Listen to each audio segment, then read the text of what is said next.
We're live. Woo! Listen to that.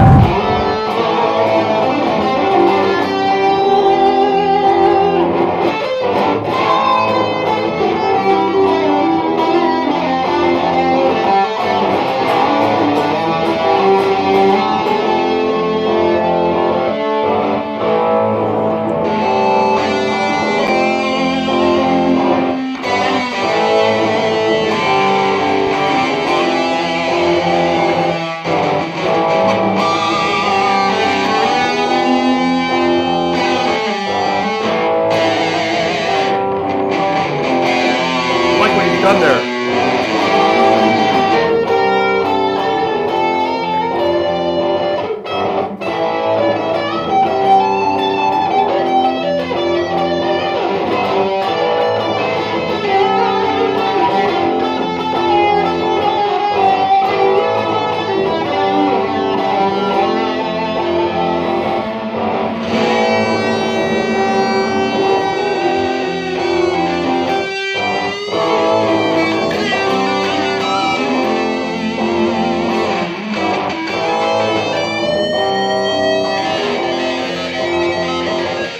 I don't know how to do that. Wow.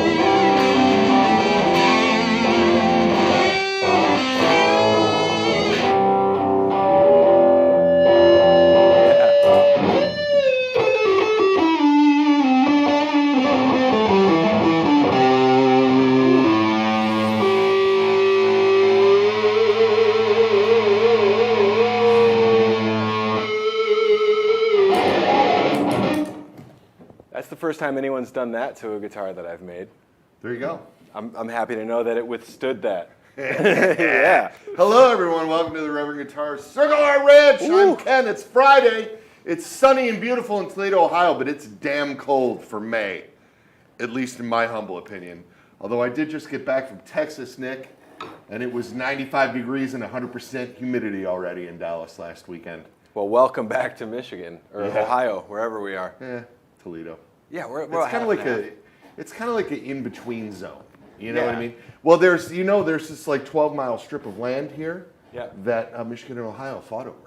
I know that. That's And, pretty interesting. Yeah. Did people die? Some say that by not getting the land, Michigan won. But that's rude. That's is rude. That's rude. I don't. You know what, Ohio? You're my brothers. Yeah. My people are from here. My Nice. people are from Toledo, Temperance, the border. The border cities. My dad went to Bedford High School. Hey, everybody, this is Nick Diener, by the way. We haven't even introduced him yet. Yeah, Nick's- I have Oneder Effects and now the Wonder Guitar Company, which we're playing some Wonder Guitar Company guitars today. We are. But we're going to start at the beginning, apparently, because your go. family is from Temperance. Yeah, so 1947, Wow. when my grandparents met, and this is just kind of where my dad grew up, and it was kind of cool coming down here because it's kind of cool to look around and be like, oh, this was the old stomping grounds. Yeah. So, yeah, nice. There it is. Oh, well, would you look at that? Yeah. A It's city. sunny, beautiful Toledo, Ohio. A cityscape Right of sorts. there. Yeah. I like it. I know. I can dig it too. So we go back, 12, 14 years. Yeah, I think it was Something- early 2011. So yeah, we're looking Wow, at you're like really 13. nailing it, Tom. Yeah. So you were in a band called the Swellers with your brother, Yes. John, Uh-huh. the mighty John. The mighty How- John. How's John? He's doing Hi, John. great. Yeah, he's he goes by John O. Jono, yeah. I knew that. Professionally now. It's kind of they used Jono to be the like, coffee guy. yeah, basically. and now he's working for a marketing firm out of Detroit called Karma Jack, and they're like taking care of like the Grand Prix in Detroit and in Iowa, and they're doing like some big things. And it's kind of cool, to see my baby brother, do adult stuff. I guess. Yeah, for a drummer, that's spectacular. I know. I'm No proud. offense. No, they gotta find their way eventually. So we were introduced by whom? By Jay? I don't know. don't It remember. might have been just me reaching out. It might have been. like a fanatic. I think I still. You're a guitar guy. Yeah, so, and I mean, my favorite part of being in my band and touring the world was emailing you to talk about guitars. Like, that was my favorite thing about being in a band. That's ridiculous. It was like, oh, what kind of rig am I going to have this tour? Like, let's talk amps, let's talk pedals. I didn't really play pedals much back then, which is kind of funny. No, But- you were running straight into some medium to high gain amps. Yeah, Just I was going for it. Toward the end there, it was a Mesa Mark V, which I just bought again because it's the Yeah. only amp that I've ever been like, oh, why did I get rid of that? I need that again. Yeah. And I make it sound so much better now as a grown-up. Like, my taste is so much better, and I'm just like, oh, this is great. I've been missing out all these Oh, years. you'll have to teach me that. It's tough on those Mark amps. Like, you really have to sit with them for a minute. But yeah, I just loved talking guitars, getting new guitars. I've just always been fascinated. So it's kind of cool that I found my way into this world. It's almost like I didn't think it was possible for me to make pedals and run a guitar company. Well, and, yeah. the Swellers had a great run. Thank you. And before we go any further, if you guys have any questions for me or for Nick, fire them up while we're talking, and then we'll go back through and do this. Behind the camera today, we have the lovely John Zenz. Say hi, John. Hey, John. Oh, were you telling them or me? I was telling him, and he's working on I it. had it muted. Hi, John. And there's John. There And then we go. also in the studio with us today, we have Brian from Beast Music. Hey. And he's hanging because we're gonna scooting. we're gonna get to that. We're gonna get to why Brian is here. So the And how we Swellers got here. had a good run. How long did that band go? 2002 to 2015. Because somebody also PM'd me and told me to tell you that you guys need to have a reunion. Oh, that's nice. I forgot all the songs. and That's amazing. I'm busy. That's that, amazing. I'm busy that day. Yeah, and I'm busy that day. Yeah. No, But that that's 13, nice. that's a good run, man. And Yeah. you guys sold some records, and your stuff still does like pretty well on the Spotify's and I was and all, surprised. and all that stuff. It does pretty great. Mason, who works at the Wonder Guitar Company and he helps me build pedals, he plays in a band called Off Brand, and they just released an EP. Yeah. And then he was like, let's go see how much the Swellers have on Spotify. And I'm like sitting there soldering, and he's like, oh, I think this one song is encroaching like 15 million streams. And I, no joke, just went, is that good?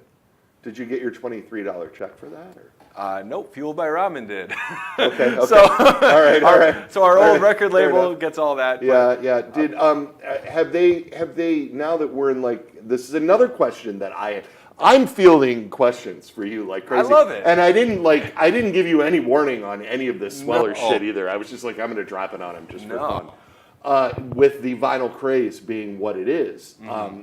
is your label reissuing any of your old records on vinyl? So Fueled by Ramen, they did like a quick little reissue thing of some of their like popular records, and they didn't include us, and which makes sense. Which is why I got asked the question. Yeah. But you're not around. So we weren't we weren't a huge selling band for them, but we did our older record, My Everest, which came out in 2007. Smart Punk Records did a reissue of that, I think 2 years ago, and I think we did like 1,000 copies of that, and they sold out pretty fast, which That's cool. made Good me for you really guys. Yeah, thank you. It made me really happy that people are still enjoying it. And then we're working on one of the Fueled by Ramen records, reissuing it through Smart Punk Records as well. That's just a little bit more complicated because you got to pay more people and do licensing stuff. And I'm staying out of it. I've never been someone that was in like the metrics and all that stuff that was involved in. I made the tunes, I went on the tour, and that was it. Yeah, I feel that way too. I like to play. Me too. You and I have that in common. Like I really like to play live, and to me, recording is this thing that sometimes you have to put up with in order to go and do shows. That's Yeah. the way I've always felt about it, and Yep. sometimes I listen back to like records that I've been on and things that I've done, and think like I'll hear something and I'll be like, oh, I do that better now, or oh, I could have done that better, or whatever. But Right. then I go that moment that we were in the studio, I couldn't wait to just not be in the studio anymore. I know, and I'm a record producer, engineer by trade, kind of now a little bit less than I used to be. But that's one of the first things I tell bands. I'm like, listen, stop taking this so seriously. It's silly that we're making an audio documentary of what the song is. That's the least important thing. This is the flyer to get the people to come see you at the show and sing along. That's it. Like, enjoy being a band, enjoy the process. Like, there's going to be more after this. Don't worry about getting it perfect. and which is kind of, we actually mentioned it a little bit before backstage. Steve Albini passed away. Yeah. And like yeah. I had Rest in people, peace, brother. I had people that recorded with me reach out to me, and they were like, "Are you okay?" And I was like, honestly, I'm pretty bent out of shape about it, because like I was too cool at the time to admit that I wanted to be Steve Albini, probably because he was still alive. But now I'm like totally okay being like, oh man, that's who I aspired to be as far as being a producer. I had bands be like, hey, how many points do you want on our record after they sell 12 copies? And I was like, no, we're not playing that game. Like Scream. Yeah. I'm literally. I see it. Yeah. I'm an audio janitor. I'm here to make it sound tolerable and good. Audio janitor. Yeah. Oh, that's it. And we're starting a band. The audio janitors. Yeah, we're here to clean up the mess that is music wow. today. Holy, that's a banger. Oh, I got to remember that. I hope somebody writes that down. Audio janitor. Yeah, that's a good one. I love it. And also the fact that Steve wore like a jumpsuit, like work suit, a mechanic's outfit to work every day. Like, this is my job. I'm here to work. I just loved that kind of mentality. Yeah, I like that. Yeah, so that was kind of my thing, and yeah, making records it's great because people really enjoy it, but it's silly that we do it. But I think playing shows and so tweaking basically the songs, between 2015 and 2020, yeah, when all the mayhem started, you were look, we're taking a still photo, so I threw goats. I did like a half thing. Crap. I always freeze up. Yeah, you got to get it together. You were producing records. Yeah. And at what point and why did you shift into making pedals? What was the thing that like lit the fire for you to make? Because the first pedal was the fuzz pedal, right? Yeah, I was kind of making clones and stuff, like little kit builds and stuff. My buddy Andy has a pedal company called Camel Tone Electronics, and they have a lot of funny words coming up. And he had a pedal called the Nard Overdrive. Yeah.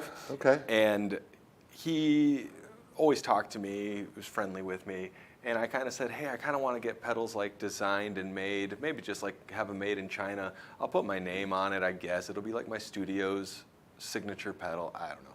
And he was just like, why don't you just make them yourself? And I was like, that's impossible. I don't know how to solder. He was like, you want to learn how to solder? It's like, maybe. And he goes, I'm going to send you a kit of my pedal, the Nard, and video instructions, and you're going to make your own Nard pedal. And I was like, whatever, dude, I'll probably won't be able to figure it out. I'm going to get frustrated. And one night I sat down and I watched his videos, and the moment I plugged in the pedal that I built and it worked, I was like, this is insane. This is a feeling I've never felt before. It took me a long time to get to that point in my life. And I was just like, all right, let's do this. So I bought like 3 more kits for different pedals. I'm like, I'm going to try them all. None of them worked. And then I said, I'm never doing this ever again.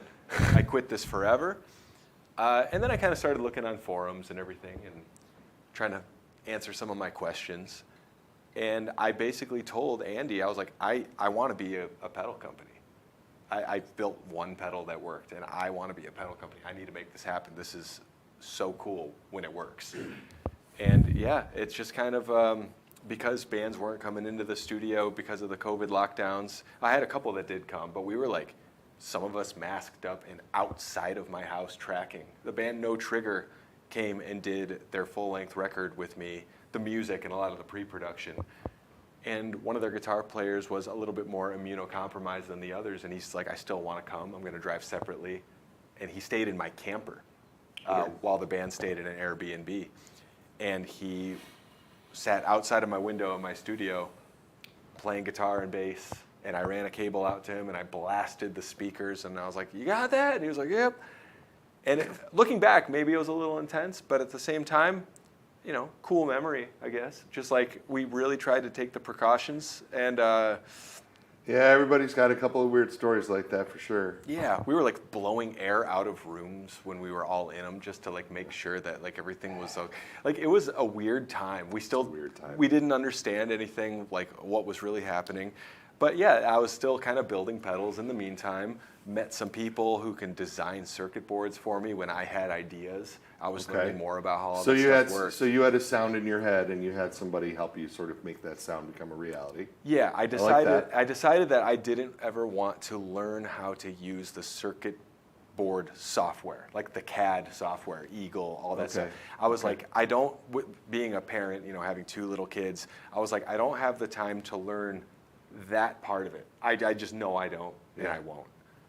But you're paying somebody who knows how to use that, so that counts. Yes. So I was like, all right, I'm going to have a team, and I'm going to switch it up. We all have teams. Yeah. So I was very happy to make that decision early on. I saved myself a lot of headache, and I was able to get a nice head start. Yeah. And then, made a couple of pedals. So I had a fuzz pedal. You had a fuzz pedal called the Red Rider, if I may interject. Well, yeah, the Red Rider. It's on my board. Yes. I play it every week. I play it almost every week in here. That was my number one. I cut a one. lot of Reverend demo videos and Railhammer pickup videos with that Red Rider pedal because I enjoy it. Thank you very much. And these are Nuevo 90s. And that is a clean sound. And this is a Red Rider.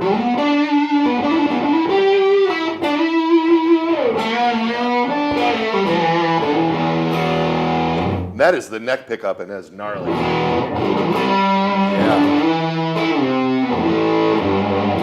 What I particularly like to do with the Red Rider is put the tube screamer in front of it. Oh, yeah. Love that. That's tone. Oh, it's a yeah. little noisy, but man, it crushes. Look at John's grabbing his ears like, oh God! Sorry, John. Yeah, the Red Rider, that was the first concept for a name of a pedal that I had because I loved the movie A Christmas Story. And I was just like, I'm going to have a pedal called the Red Rider, named after the BB gun. And yeah, what that is essentially is a rat-style circuit with some tweaks and a clean blend because it's really great on bass. So you have like half your bass come through and half your, and that's one of the older versions. So I'm very happy that it still works. Like that's cool. It's wicked. And it comes with me. I mean, like I said, I use it in the studio constantly. So that's so cool. In this studio. And I did stop making them, and I know there was a question. Yeah, somebody wants to know why that's not coming back, Nick. So there was a bunch of reasons, and one reason was that it was pretty microphonic. The actual board itself. I think I made some fixes to make that work. Okay. The other fix or the other change was I don't want to make pedals with the face plates anymore. It was too much sourcing. They didn't turn out great all the time. And then there was I don't want to use the LM308 chip anymore because they're expensive and it's like it's a buzzword. Like they're like $7 a piece instead of 30 cents like a normal everyday like the new rats might have. Okay. So there was all these reasons, and then my main reason though was that I'm coming up with another high-gain distortion pedal that I was even going to call the Red Rider 2 or Part 2 or something that really isn't the same topology or anything as that, but it was going to be better suited to me as a player and a producer. And that was like 7 months ago when I decided that. So then I said, all right, I have 10 Red Riders left. I'll sell these. I'm going to discontinue it. And then the new guy will come out in what, 2 months? No, it's been 7 months. Still no new high-gain distortion. Red Rider went bye-bye. So now I'm kind of actually starting to wonder, maybe I'll bring it back around Christmas time, A Christmas Story, kind of in its new form. Because it sounds great. There's nothing wrong with the pedal. I love it. But it was just time to make room on the shelf and in the shop. So let's talk pedals. So you have a few things on the ground in front of you. Yeah. And you've got hyper vintage pickups in that These are. Oh no, you got some Nuevo 90s over there too. Yeah, I believe they're both Nuevo 90s. Nice. Yeah. Nice. So we have the same kind of deal. deal. Yeah, no, that's cool. But yeah, this one belongs to Ben, by the way. He's one of the first people to order a Wonder guitar. And so thank you, Ben, for letting me bring this here to show it off and jam it. He basically was like, do what you got to do. I understand. And that makes me so happy. Yeah. But yeah, charcoal frost, metallic, everything about this guitar is so cool. And I know a lot Like of Stefan's guitar, basically. Yeah. I mean, let's be clear. We can say that. That's exactly. Yeah. He sent me. We all know. Yeah, Ben That's sent. cool. He sent me a photo for reference and was like, "I want it to look like Stefan's guitar." Nice. And I actually sent a picture of this. That would be Stefan from The Descendants, by the way, for you guys. Yes, and yeah, Stefan approved. He said that looks really cool. It I was does like, look great. Great, we Matching got it. headstock even. Yeah, which is for a charcoal. Okay, we're getting on to guitars. We got to get back to pedals. I want to talk about these pedals that are. We're going to get to the guitars here in a second. Let's talk about these pedals on the floor. So we can start with this middle one right here. They can't see it. But. Oh yeah, it's all good. Everybody knows what it looks like. No, the Old Blue Overdrive. Okay. Which is I think I want to say bestseller fan favorite. Okay. And it is my transparent overdrive for people who don't like transparent overdrives. All right. And it sounds. Here's clean. Here's my clean, right? It's not in tune, but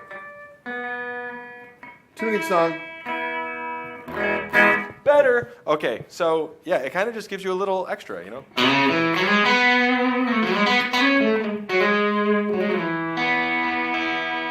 It does sound good. It's got a little. Thanks.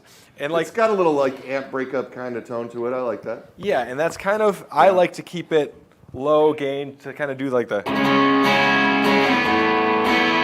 It's kind of that Gin Blossoms, Not a Surf, like those kind of just like indie pop rock bands that have that. Maybe they turned up a Fender Deluxe pretty loud in the studio, but you're not allowed to do that at home. And honestly, the pickups are perfect for that too. It sounds great. Right? I love it. The Nuevo 90s like do this clarity thing, yet take gain noiselessly. That sounds really cool. Like just like a good noiseless P90 that sounds really good into that kind of overdrive. So that's kind of cool. The guitar, the pickups, and the pedal all working together. What else? What's this fancy Neapolitan thing that you have to the right of that? So yeah, there's quite the story. This is the No Effects pedal. Oh! The band No Effects. No Effects, yeah, sure. One of the longest reigning punk rock bands to ever exist. I just went to go see them in Florida with our buddies in Less Than Jake at the Punk and Drublic Festival, playing for 18,000 people. I stood off to the side. I did not want to be by 18,000 cargo shorts wearing smelly punks. And God bless them. Oh, yeah. I've never been high-fived so many times in my life as at that festival. I bet. Also, a lot of like headbutts in the chest, friendly, slow headbutts in the chest. Has that ever happened to you? I mean, you're tall as well. It happens to me all the People come up and they're just kind of like, yeah, plow. And I'm like, what is this move? I don't know. Term of endearment, like some kind of like love move. But yeah. What's Fat Mike looking for over there? Well, this actually started off, I didn't talk to the band at all. And that was the mistake that started it. I am friends with one of their merchandise managers who's in charge of everything. And I said, I have an idea for a pedal if I had No Effects artwork. It'd be called So Long and Thanks for All the Boost. The record is So Long and Thanks for All the Shoes, Neapolitan. Yeah, okay, I got you. It's a whole thing. And he laughed really hard and he goes, make 5. Send them to us in the band. Yeah. I'll pass them around. And we got the thumbs up. But then there was a thumbs down for like 6 months, 7 months. And I was like, oh, maybe this isn't happening. And then just recently, we got the thumbs up. Oh, nice. So it was kind of like a wait, but I thought it was a no. Okay. And I was like, oh, this is a bummer. But yeah, so this is the No Effects, Wonder Effects collaboration. Official now. No idea when it's going to come out yet. Still waiting. It was very last minute that it all came together again. I like it. But yeah, So Long and Thanks for All the Boost. I mean, you got to get it out this year because this is it for them. This so. is it, yes. Yeah, so this is a lot of boost, all the boost. So a little compression, little sparkle. Yeah, I hear it. And then the second foot switch lights up the little secondary boost knob. I like that. And this is the Wonder Bread Boost pedal. Okay. Bigger. Like I use in my board. Bigger, longer, uncut. Okay. And so The second one.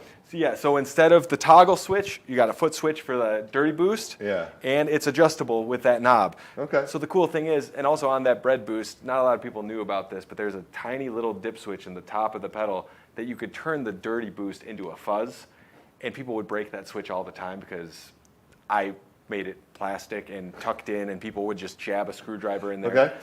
So what's cool is you can adjust from dirty boosts, like clean boost, dirty boost, go to noon, you kind of got like a little overdrive. And,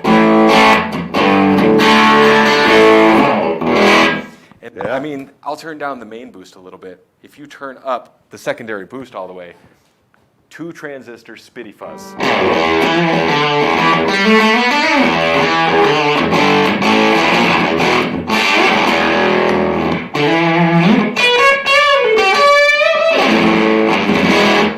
So it's just, wow, very fun. And simple. I like the two. We're gonna pick these up in a second so you can see them. And then this last thing you got on the floor here has a whole lot of knobs on it. Yes. So this is a 2-in-1 pedal. 2-in-1. Okay. And I believe you guys had a pedal here for a while, and one of your employees here stole it off your board and took it. The Wonder Drive. Yeah, the Wonder Drive. Yeah. Yep. Yeah. And Jeff has that. Yeah. Jeff took the Wonder Drive. Happy that he likes it. And then I kind of updated that pedal a little bit, and I called it the Wonderbolt Distortion. And I put like a tone knob on the outside, and then like another switch for a little bit more different sounds. And that's what I put on the left side of this pedal. So this is kind of what that sounds like.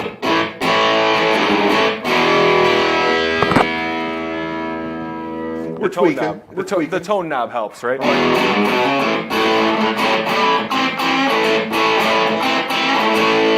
And actually, this is the one. Like I gotta have you text Billy Corrigan for me, because I've been using his name to sell pedals unofficially, not in text where I won't get the cease and desist, but I tell people that this pedal has a Billy switch. Okay. So check it out, and it's not all that you think. So this is the Billy switch in Corrigan mode. It's not called that. I'm just telling you this is what I call it. Okay. Corrigan mode, right? All right. Billy switch.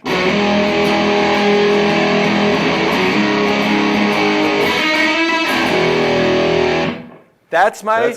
That's thick. Now, are you ready for the other Billy? Yeah, sure. We got Billy Gibbons. Oh, Billy Gibbons. All right. Yeah. Yeah, because So you have a Billy to Billy switch. Yeah, and those are the only Billies you need. Billy Goat. Billy Joel? No. Billy Joe Armstrong? Get out of here. What have they done with music? These are the only Billies that matter to me. That's good. So I got them in a That's pedal good. unofficially, but I still want to send one to Billy Corrigan because I feel like you might have fun with it. I'll get you as that. I'll get you as that. Right on. I've been using his pickups. I like that All guy. right. Yeah, good band. Yeah, Smashing yeah. Pumpkins. They have potential. I can dig it. So yeah, again, we got Billy number 1. And then we got,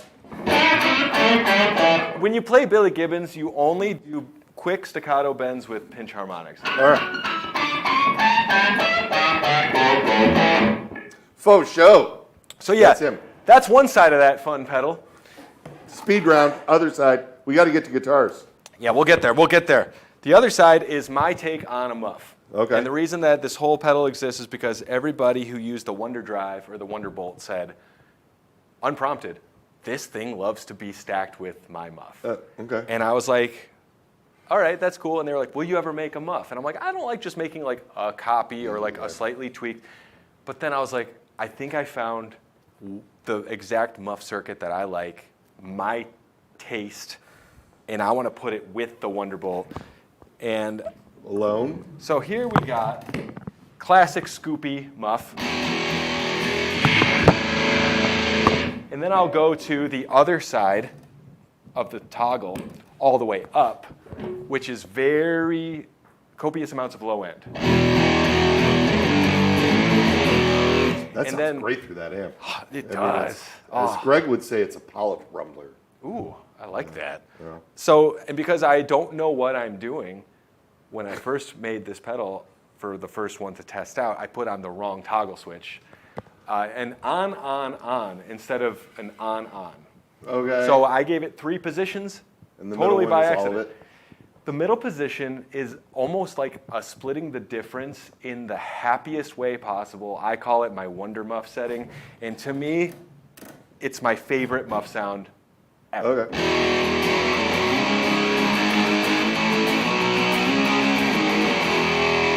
And it is It's pretty good. It's kind of like you. Boris at speaking volume. Yes. So if Right? you It's not bad. stack right? them together, you can kind of do like the.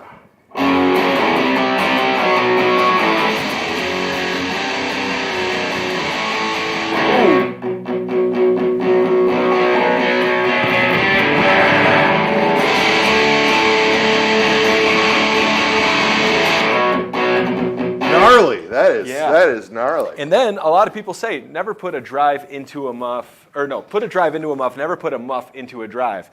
And I say, nay, we can do what we want because we're grown-ups. You just have to make sure you have the right settings on to let all the high end through. So here's Muffy by itself.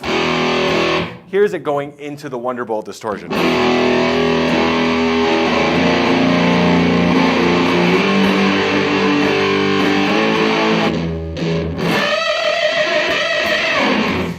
Just doomy and disgusting, but it works. And I was like, I can't rob the fine folks of that toggle switch, the order toggle. So yeah, the Wonderwall has become kind of like a really like an unsung hero in my line. And I'll be honest, like the only other pedal in my line right now, besides the old blue.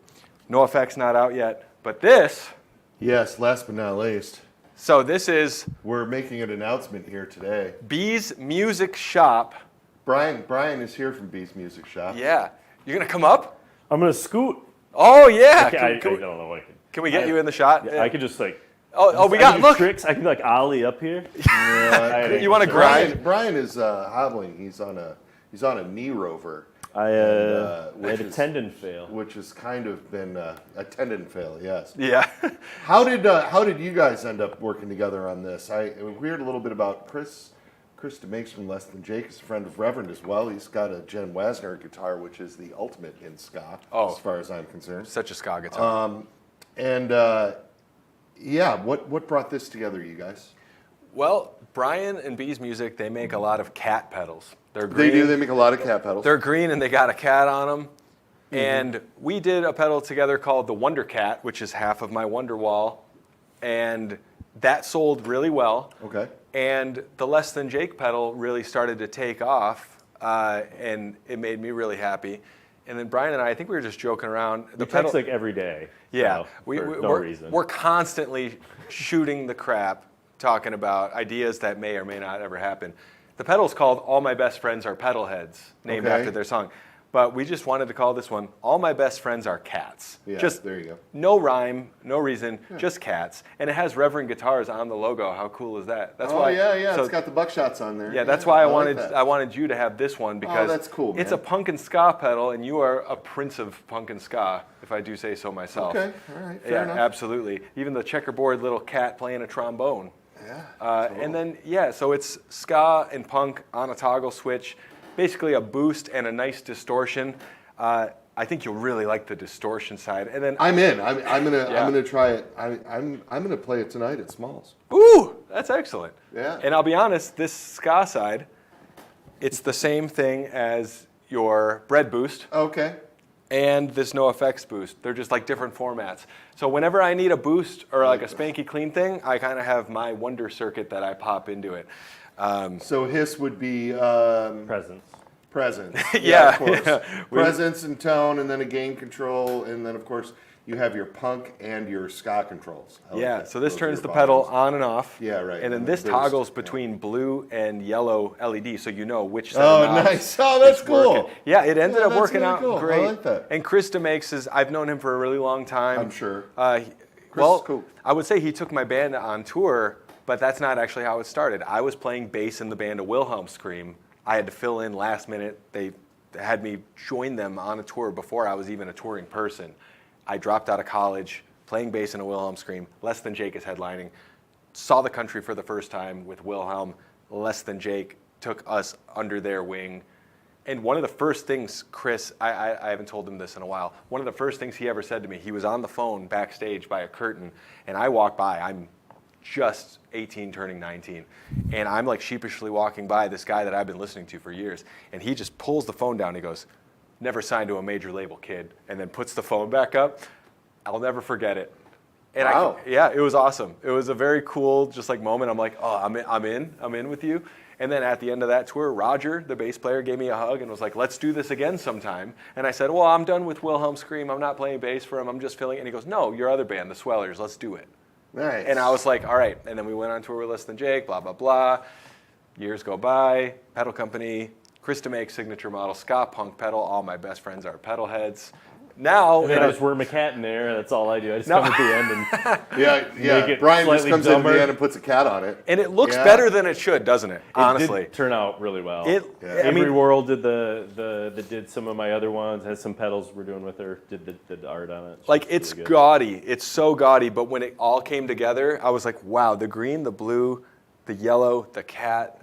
Everything about it is just, I don't know, ska is not a very fun kind of music, so we wanted it to be more serious. Bite your tongue. No, it's the most fun, right? Yeah. So this is one of the most fun pedals I've ever done, and it makes me I got to happy. tell you, I just for a counterpoint on your last statement, I've been doing a lot of ska festivals lately, and I've been going to Yes. a lot of punk shows, and I've been going to a lot of like millennial-aged punk shows where people stand around and don't talk to one another, and none of the bands talk to each other, or hang out, or any of that stuff. And then you go to a ska show, and everybody loves everybody. Oh. And everybody gets along just great. I get and FOMO. All of these Gen Z kids and all of their punk rock bands and emo bands, everybody loves everybody, and everybody just gets along great. I'm really excited about people in their 20s right now, just kicking ass and taking names. No, they're doing great. So seeing it's seeing been really pictures, fun out there, man. The Yeah. attitude has just been unbelievably positive. I've been looking at pictures from like all like the Croydon Fest and like all that stuff that you yeah, guys a post, lot of really cool shit going on. and I'm just like, wow, like it just looks like such a happy party. It's so great. So Yeah. Brian, for you, how many of these cat pedals have you done? Like with how many different How many? We manufacturers? have 25. How many do we have to sell? well, No. I'm talking about you in general. Oh, with, yeah. In like, general, I think I'm on 'cause- like 7. I think I've done like 14 so far. Wow. Yeah. I have 2 coming out this month, that one, and then there's one coming out. My biggest one ever is coming out the 28th. Not to say this one is the biggest one ever, but the one we're making hundreds of. It's going to be Yeah, very yeah, yeah. special. Very special. And this guy was the last one in before that one, and then I know we have at least like 3 planned through the summer with a couple of people without naming too many names and giving away too much art. But we have it's just become like a thing for us. Like it's been- we it's did a a lot very of cool pedals, and Yeah. I think pedals are fun, and people let me have Robert Keeley and Chris Benson and all these incredible people. I mean, there's so many good pedal companies you work with. They just let me kind of play with them and have fun with them. Yeah, totally. And, I don't know.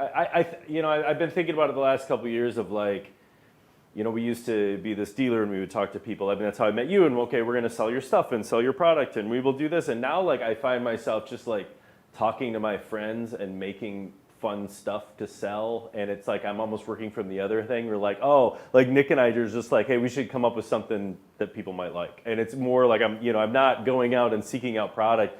We just kind of start figuring out fun things that we think would make people happy, and like I said, I just aim That's a little really cool. sillier than most, and Yeah. And this comes It's- out it's fun, yeah. This comes out Tuesday. We forgot Tuesday. to say. This is the first time it's ever been seen. Yeah, we haven't Yeah, even posted. I was a talking to picture. Brian and I'm like, can I bring the pedal and show people? And we're like, well, we don't really have a plan. And I was like, I think this will be a cool part of the plan. Yeah, totally. Just dropping it, So, yeah, Tuesday, we'll put it on the website when they start shipping. maybe. Yeah, Yeah. We'll start selling them and then shipping them right then. Because let me tell you a secret, I don't have them all built Yeah, yet. so I was like, I don't know how many we're releasing because you haven't told me how many made it. I So- think we got 20. We're gonna have 25 available to the public. One went to you, one went to Chris, one went to you. I have one, yeah. One's probably not gonna work because that happens.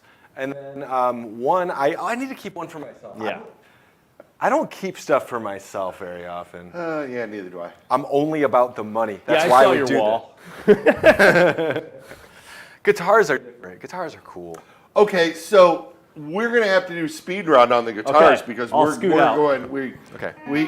But Brian, before you go and before you turn your mic off, I mean, Slow down. and not to put you guys on the spot or anything, but are you working with Nick on the guitars too? I haven't yet. I'll probably get one eventually. We've talked about it. We talked options. I think we're gonna get Brian one for himself at some point, and then maybe even one for the shop. I'm sure in a long enough time frame we'll figure something out. I think, I think Nick's been figuring out what he wants to do with it first. And we're still so new, yeah. Outside of Brian's store, are you selling the pedals to retail outlets or distributors or anything, or are you doing it all online? Very few. Chicago Music Exchange is another dealer, which, Okay. if you don't mind, I think I mentioned it to you. I mean, they're a great dealer. Could I take that guitar to Chicago Music Exchange and show it off, and then bring it back to you? Whatever. Yeah, Cool. that's fine. All right. Yeah. Thanks.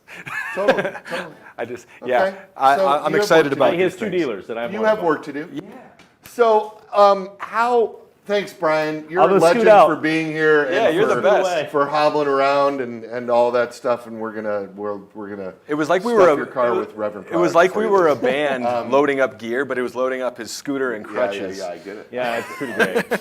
I really love it. So, how the guitar?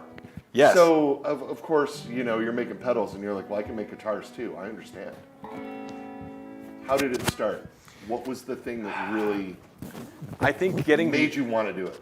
getting the itch after realizing that I can build, market, and sell a pedal, I was like, oh my goodness, the music gear business is now my oyster, which was foolish to think that. But I was excited. Okay. As you know, in my life, I have jumped headfirst into a lot of things, including wrestling school, going my God, I forgot about going wrestling. on tour forever, becoming a personal trainer. These are all things that I have done because I said, that sounds cool, I'm going to do it. A lot of them don't work out, but some do. I'm glad that I gave guitars a shot. Honey is one of my oldest friends from Saginaw, Michigan, builds, repairs, luthier extraordinaire, good Okay. dude, also a wrestling fan. And I basically said, I got a guitar that I want to make. And he was like, I know how to make guitars. I don't know how to sell guitars as good as you might. And I'm like, well, I don't know how to make guitars, but I could probably sell guitars. So you and Matt teamed up. We teamed up, and then we moved into a bigger space just below the Mule Resophonic Guitar Company in Saginaw, Michigan. We're down there. So we can hear like Ariel Posen and like all those like whoop, whoop, whoop, whoop guitar guys doing their thing. And we're like, oh, that's cool. That's kind of cool. Yeah, so it's like we got a little bit of inspiration. Also, they help us out a ton. Shout out Mule. Like when we go up and we're like, we don't have this bibbity bop la boop tool. Do you have that? And they're like, of course we do. We're a real company. And we're like, oh, thanks. So yeah, there's that. We took on a couple other dudes. Chris plays in the band Forest Green. I believe Okay. that they have some Reverend guitars. Yeah. And he runs our CNC stuff and some other fun stuff. Mason is our dude who does all the sanding and painting and the stuff that no one wants to do, but he does it really well. Super lucky to have him. He also builds pedals with me. And we took on orders in the fall. You being one of them, thank you so much. That's the guitar. You support me, I support you back. Appreciate it, man. It's so nice. That's why we. And the rail hammer pickups are going in them, which is huge. Yeah, for us. it was like no question for Matt and I. We're like, pickups, what do we do? And we just looked at each other. It was like a movie. I don't think we gave each other a high five, but we said, rail hammer. I love it. I love it. And we That's flexed. I flexed anyway. Yeah. So yeah, got the rail hammers. People can choose which rail hammers they want and how many of them. We've done single pickup. We're doing a triple pickup. These are the first two production model ones that we've made based on orders, and we're still learning a lot, but we're really happy with how they came together. We're just ready. We're ready to hopefully take on some more orders coming up. We haven't officially launched like hey, we're taking on orders for batch 2, but I am emailing with a few folks, being like, hey, we can start talking guitars. Like, what options do you want? Yeah. Taking deposits, and it's a punk rock guitar shop. It's kind of a co-op, a bunch of dudes with tattoos, just like getting dirty and like breaking stuff. Did you guys do the necks? Yes, these were off of our machine, designed by us, and you can see what's actually kind of cool. I wasn't happy about the little line here, but it is the scarf joint for the tilt back headstock. Sure. Because certain guitar companies make them out of one piece and then the headstocks break off famously. We did not want that to happen. So we were like, cool, scarf joint, roasted maple, pretty badass, big headstock, cool design. And then the bodies, I actually got a question on Instagram why we went with roasted basswood Yeah. One, God, it's light. yeah, they were a little bit lighter. It's thin too, so I mean Yeah. that contributes Yeah. to that as well. For It's sure. it's a thin body. It's very resonant when I play it. I mean, Oh. it's really. You know that vibey. test when you play a guitar unplugged and you play that open E and you don't hear anything buzzing or shorting out. But yeah, the roasted basswood is very plentiful in Michigan. Oh, So we were like, that's pretty cool. I might have made that up, but that's what I've been told. And then a lot of those old But you didn't make it up. Somebody made it up and told it to you. Basically. Yeah, and if like that's it's a Tonewood thing. I'm making up origin stories as well. Yeah, okay. So basswood, Michigan, roasted, better. Japanese guitars, a lot of them are made out of basswood. Yeah. And I was like, well, that's cool. They've done some good stuff over there in their country. Let's do that as well. Yeah. So roasted basswood, roasted maple. A whole bunch of the Ibanez stuff is basswood. Yeah. So we were just very happy that it kind of all came together. And yeah, I appreciate you having me here and playing a guitar that, I designed in my brain. Yeah. It's Yeah, really it's cool. fun. I mean, it's I don't know. We went back and forth on these a lot when you were coming up with the ideas and the concepts and everything. So naturally, when you announced that you were going to make some, I wanted to get one because Oh, that's cool. Thank you. whatever we can do. But it rips, man. I mean, I like this one. I notice there's no tone control because Yeah.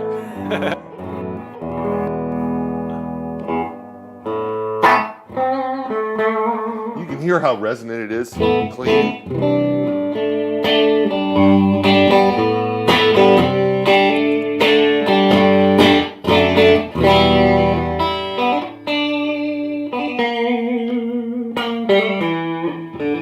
Neck pickup.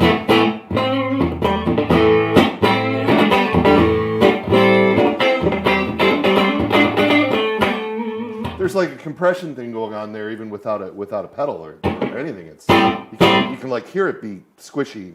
That's part pickup and part the body, I'm sure, because the body is so resonant. Yeah. It really stays where you want it to be. And the bridge is.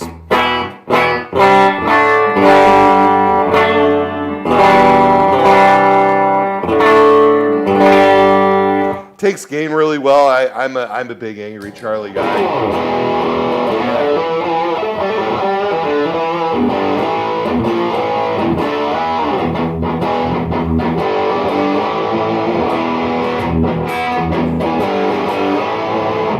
Chord stuff sounds great. Single note stuff rips.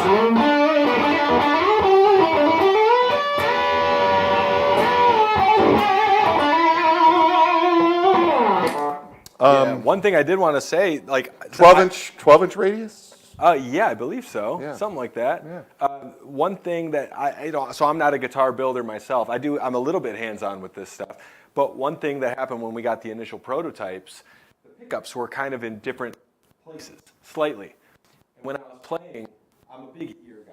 I noticed Your mic's cutting out a lot. Can Whoop. you check where you're sitting on your pack? Let me know, is that better? Yep. Okay, cool. So I do a lot of stuff by ear. I make tweaks and things like that, and then I have to figure out how to Yeah. develop the sound. And I basically went to my guys and I said, listen, when I go chug, chug, chug on the bridge pickup on a high gain, it almost sounds like that Strat, not quite bridge pickup, but like that 2 position or the 4 position, whatever you want to call it. Yeah. It was a little Mark Knopfler. Even when I'm chugging, we need to scoot that bridge pickup a little closer to the bridge. Yeah. And then I was like, the neck pickup. It's not quite Stevie Ray Vaughan. It's a little too jazz box. Okay. And they're like, huh? And I'm like, we need to move that a 1/4 inch away from the neck, and that might help with the breakage as well. And they were like, huh? And then they went ahead and made the changes. And then when these guitars came out, that was my test. High gain, chug, chug, chug. And I was like, that There it was is. the spot. Nice. So I'm really happy that I was able to contribute to like small tweaks to make the guitars even better. Nice. Yeah. John, did anybody come up with any questions? Oh, this is the Sharpshooter, by the way, which is a good guitar name. Yeah, thank you. It's named after Brett the Hitman Hart's finisher move. Nice. Yeah, it was kind of a thing that I was just like kicking around, and I put it in the group chat, and Look they at were just people like, are watching. "Dude." Look at this. This is great. Oh, good. Yeah, you have friends, man. That's nice. That's nice. That's It's nice to have friends. Yeah. And then it's just all positive comments with no real questions. I like that too. John's like, There's a lot of there's a lot of people. hi that guys. Ooh, I want that pedal. Yeah. A lot of like, wow, that guy's mustache looks good. I wonder if he dyes it. Isn't so long and thanks for all the boost really fitting for a farewell pedal. Yeah. Yeah. Will you ever? Here we go. I got one. Yeah. Whoa, whoa. Will you, Scott Busey? Hey, Scott. Oh yeah, I know, Scott. Will you ever do another run of the OG Wonder Fuzz pedal? Here, Oh, we kind of hit on that. Yeah, the OG one, that was pretty much like a super fuzz kind of pedal. Okay. With a secondary foot switch, and it was very cool. But I'll be honest, it wasn't as good as a super fuzz. Okay. So I was like, that was fun. It had its own thing. It was a lot of components. It was because those old pedals were very over-engineered with like 100 things inside of them. Okay. You could make a fuzz pedal with like 7 components, but that one had about 100. So I don't know if that one will ever come back. That was kind He's of like moved on. Yeah. It was fun. It looked good. It looked better than it sounded. It was like purpley sparkle. Nice. Yeah. Lightning round. Jarrett Goss. Hey, Jarrett. Will we ever see a Wonder bass? I really hope so. I think that this would be a super good platform for a bass. Just bigger neck, bigger body, some cool pickups. I don't know what kind of pickups would be cool, but I really think that this would be like a total ripper of a bass, especially because it's big. You know. Just, Yeah. Yeah. It is big. I like that because we're big. Yeah, I don't want a guitar to make my legs bigger than they need to be. Yeah. Because I am happy about these stools, by the way, in your studio. They are the right height for me to have my legs not too far down, but not too far up. They came from an apartment that my son rented in Boston, Ooh. and he and his roommates didn't want them. And I was like, throw them in the truck. When we moved them in, Perfect. I took them, and here they are. Excellent. Weird story. I appreciate True. the height. True. What else you got, John? Dan Pichacek. Okay. I'm sorry, Dan. I want to know Sorry, Dan. between Wonder and Reverend, who's making a 7-string first? Also, hi, Nick. I'm going to guarantee that it's going to be Nick that makes a 7-string first. I'm just going to throw that out there. And no offense to all you 7-string guys, I get it. I really do. And it's the thing. I saw a couple of universes last weekend that I got pretty excited about. But Yep. there are other people in the industry that do that very, very well. And it's just not necessarily our market. But actually, I shouldn't say never, because every time I say never, Naylor calls. And he's like, hey, I had this idea.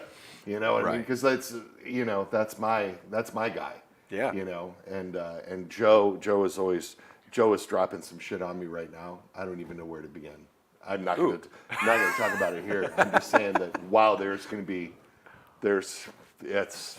to be a minute, but That's excellent. But No, Joe is entering another renaissance era of his career. That's and amazing. I'm super glad to be a part of it. Yeah. What else you got, John Boy? Non-Human Audio wants to know. Dave Jordan. AI's calling. I love him. No, he's good. I think he's Nick not a robot. said that Ken has a ton of Ibanez RGs. What's his favorite? Oh my God, I got totally put on the spot. Yep. My favorite is my 1990 RG570 and I think they called them Laser Blue. Ooh. And that was one of the first guitars that I ever bought brand new, if not the first. Sweet. I financed it through household finance and paid $60 a month for a year. Wow. To have that guitar, and I played it for like 5 or 6 years, and I absolutely love it. I have Gems and Paul Gilbert's, and I think they're super cool. Of the Gems, the root beer one is my favorite because the root beer one's bitchin'. Yeah. But yeah, interesting question. Yeah, Non-Human Audio, he has a bunch of great pedals coming out. One is called the Slow Loris, which is like Nice. really taken over, and it has like a very specific, cool slapback, warbly.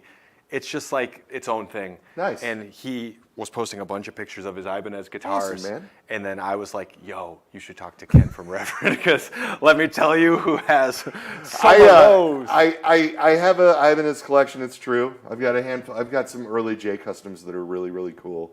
Most of the stuff I have is RGs, but I do have a great early '80s rock and roll V and Explorer and So cool. Destroyer. I'm sorry. The Destroyers are some of And, my favorites. And yeah, mine too. And some other. I've got a custom agent from the '70s that's a really super cool guitar, and Nice. Ivan has been very inspiring for me because they did business a lot like we did when they came over in the '70s and invaded the USA. They set up a shop in eastern Pennsylvania and brought all the guitars over there and set them all up so that they would be the best playing guitars in the guitar store. Oh, cool. And that's exactly the business model that we've strived to achieve That's awesome. in a world where guitars. Brian, do guitars go to music stores just not set up at all? Is that a thing? Could it be possible? Some do, some don't. Yeah, It's a little up and a little down. a little up and a little down. So we're Some rocking. better than others. Yeah, but we all know who the best is. I think that every time I get a Reverend guitar right out of the box, Yeah. it's in tune and set up. Yeah, Which is that's- very, very nice. So yeah, Ivan has been definitely an inspiration for that end of our business. What you got there, John? Anything else? Jan Tuntori would like to know, Nick, are you ever going to continue the podcast stories? Oh, yeah. Oh yeah, that reminds me too. Go ahead. Oh, yeah. Oh, great. I was doing like these little 8 to 10 minute podcast episodes where I would kind of just like tell a story, talk about something, short form, easily digestible content. But I think what you're going to say next is The unofficial Reverend documentary. yes, I basically decided that instead of podcast form, I could do reels and short stories basically on Instagram, which I did for a while, and I kind of haven't. Sometimes I think I'm really funny, and then other times I'm like, I don't want to show my face for a couple months. But I think I'm back to thinking I'm really funny right now, so I might have to do some more. Yeah. What was the inspiration for the unofficial Reverend documentary, Nick? Because we were all surprised because nobody was consulted. It was a surprise drop. And it's fairly accurate. I sat in front of the camera and I was like, I wanted to start doing just like backstories of companies or like tell a story about something. And I was holding my Reverend guitar and I think I blacked out. And I said everything that I said in that video with no script whatsoever, not knowing where I was going. And then I cut a little bit out and I edited it together. And I was laughing so hard at myself. And I said, this is so dumb, but I'm going to post it and see just like what happens. And yeah, I'm so glad. Yeah, there was a couple editing choices I made in that video that made me laugh really hard. I watched it again yesterday when I said that you were giving a lot of signature model to up and coming like younger artists, and then it flashes a picture of Billy Corgan because I was saving that picture for something else in the story, but I was like, that'd be a cool place to put that picture. And then I talk about Kid Rock a lot. And then, how Joe's like an actual reverend. Yeah, it's goofy and funny. If you haven't seen it, go watch it. It's cool. I like to have fun. I don't necessarily want to be a content creator type, but every once in a while I gotta get out the sillies. Yeah. And I was like, I'll do it with my friends because they won't get mad at me. I don't think. Yeah. So outside of Bee's music and the Krista Makes pedal, where can one find your wares? WonderEffects.com is my main thing, and then my main hub for content is Instagram. So Wonder Effects, @WonderEffects, and then for guitars, @Wonder Guitar Company. Okay. And you can kind of link between the two of them in my course. bios. Nice. But yeah, so we got 2 separate websites for the 2 different things. This is starting to come together, so hit me up if you have any ideas. Our prices are pretty low for American-made guitars. Keith Lowe wants Hey, to know Keith. what the damage is for a Oh, guitar and the speaking pedals. of. Good segue. Yeah, good segue. Yes. Base price is probably between $2,000 and $2,200. We saw a lot of guitars like this made in the USA that were around $3,000. Okay. And we said, we're punks and we're still learning. Let's undercut the competition, baby. Okay. So yeah, we figured that, and then more pickups, special woods. You could do 5A roasted maple necks. I think we're going to start offering binding if somebody wants neck binding, special sparkle finishes. Little things like that might cost a little bit extra. But yeah, for the most part. And the pedals? And yeah, the pedals, whatever the F I feel like at that moment. Kind of between like 150 to 250. Pedal prices. Pedal prices for a boutique pedal company. If you're used to like Amazon pedals, it might freak you out. If you're used to, boutique pedal companies, I'm very much in that world. So I like that. yeah. Before we let you go, What you got there? yeah, there's a couple things. First off, don't forget to like and subscribe, John. Okay. Yes. We're growing our YouTube channel with all this cool content and all the visitors and things that we have, and we want to make sure that our visitors are getting as many eyeballs as they can get, because that's why we're having them here. 2 weeks ago, I sat in this chair and I spoke to the legendary Mr. Rick Vito of so many people that he's played with over the course of his career, Delaney and Bonnie and Bob Seger and Jackson Brown and Fleetwood Mac and Mick Fleetwood Blues Band and Bonnie Raitt and all the stuff. And he's just such a legendary slide and blues player. And we did not have one of these at Reverend to show off, as we had all of his signature models from the very first Voodoo one to Soul Agent, and we had a Soul Shaker and a bunch of different things. And we didn't have any of this Art Deco masterpiece. We call this the Rick Vito Classic now. These were made from 2011 to maybe 2016 or so in different colors. There was actually a version with Revtron pickups and a Bigsby for a little while. But when we first started off in the first year, they were Oceanside green and black. And it is, again, it's this Art Deco masterpiece that was inspired by Rick's Streamliner guitar. And Joe drew out all the lines and the patterns and came up with a new headstock for this model, which we are basically kind of using on the Airwave without the additional little bumps now, and these really cool stair-step tuners.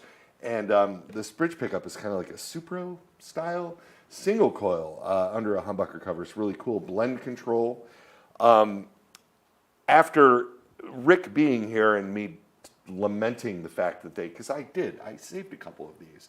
And over the years, I've had friends that wanted them so badly that I sold the ones that I kept, Yeah. And I was kind of whining to Rick about how I didn't have one. And Rick was like, I had a few of them, and then he went home, and then he's like, when you get back from Dallas, there'll be something waiting for you. And this was that's cool. This was like the second one we gave him. This is right out of the first production run, and he played this.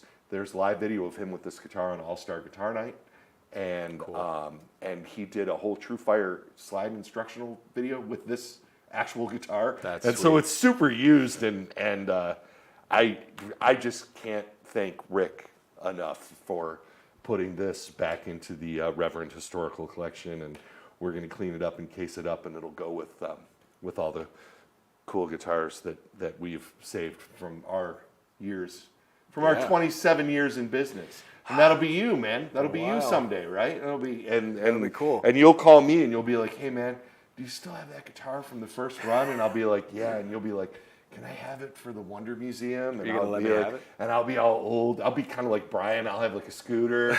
Only it'll be because I'm old. Old? With the scooter. Yeah, a little bit. Yeah. Blue hair and old and on a blue scooter. Hair, blue hair and a scooter, Brian. I don't know, dude. Anyway, That's cool. Thank you so much to Rick for getting this out. And I'm going to leave this back here and jam on it for the next couple weeks. So you'll see it. Great. You'll see it again. Thanks, everybody, for tuning in.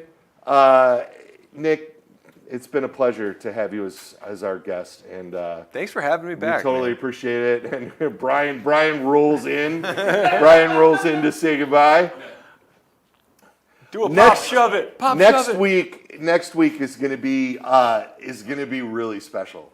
We're going to have Jenna Fournier from the band Knights in. Excellent. And I have met. They're this just absolutely great band from Cleveland, and I met her through Billy somehow.